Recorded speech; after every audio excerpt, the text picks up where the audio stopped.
தேனி மாவட்டம் போடிநாயக்கனூர் கிருஷ்ணா நகர் பகுதியில் மர்ம நபர்கள் ஆளில்லா வீட்டை நோட்டமிட்டு திருட்டை அரங்கேற்றியதன் சிசிடிவி காட்சிகள் வெளியாக உள்ளது. இதுகுறித்த கூடுதல் விவரங்களை செய்தியாளர் விஜயசங்கர் வழங்க கேட்கலாம். வணக்கம் விஜயசங்கர், விவரங்கள். தர்ஷினி, தேனி மாவட்டம் போடிநாயக்கனூர் மேல சொக்கநாதபுரம் பேரூராட்சிக்கு உட்பட்டது கிருஷ்ணா நகர் குடியிருப்பு பகுதி. இப்பகுதியில் சுமார் 500 குடும்பத்திற்கு மேல் வசித்து வருகின்றனர்.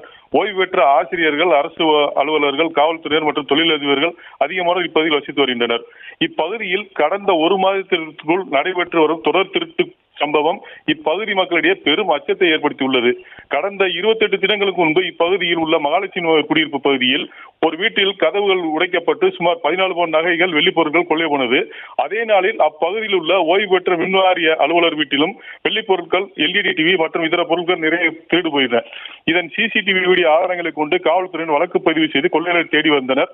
ஆனாலும் இதுவரை கொள்ளையர்கள் பிடிபடாத நிலையில் நேற்று இதே மகாலட்சுமி நகர் பகுதியில் பாலாஜி நகர் தெருவில் உள்ள சரவணகுமார் என்ற நபருடைய பூட்டியிருந்த வீட்டை உடைத்து சுமார் 3.5 பவுன் தங்க நகை, வெள்ளி பொருட்கள் 800 ரொக்கம் திருடப்பட்டது. அதனைத் தொடர்ந்து இன்று காலை, அதாவது நள்ளிரவு 1 மணி அளவில் அதே பகுதியைச் சேர்ந்த ஓய்வு பெற்ற ஆசிரியர் ராமமூர்த்தி என்பவரது வீட்டில் முன்கதவு பூட்டப்பட்ட நிலையில் வீட்டின் உள்ளே உள்ள கதவுகள் உடைக்கப்பட்டு வெள்ளி பொருட்கள் களவாடப்பட்டுள்ளதாக கூறப்படுகிறது.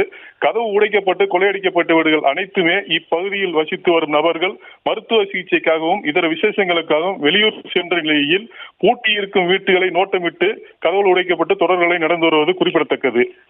இப்பகுதி குடியிருப்பு வாசிகள் தங்கள் செலவிலேயே 3 லட்சம் செலவு செய்து சிசிடிவி கேமராக்கள் வைத்துள்ளனர்.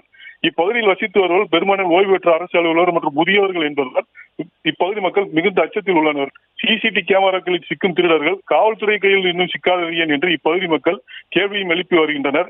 எனவே இந்த தொடர் கொள்ளை சம்பவத்தை கண்டறிந்து காவல்துறை உடனடியாக கொள்ளையர்களை கைது செய்து உரிய நடவடிக்கை எடுக்க வேண்டும் என்று இப்பகுதி மக்கள் கோரிக்கை விடுத்துள்ளனர். தர்ஷினி, செய்திகளை உடனுக்குடனும் துல்லியமாகவும் தெரிந்து கொள்ள சப்ஸ்கிரைப் பண்ணுங்க.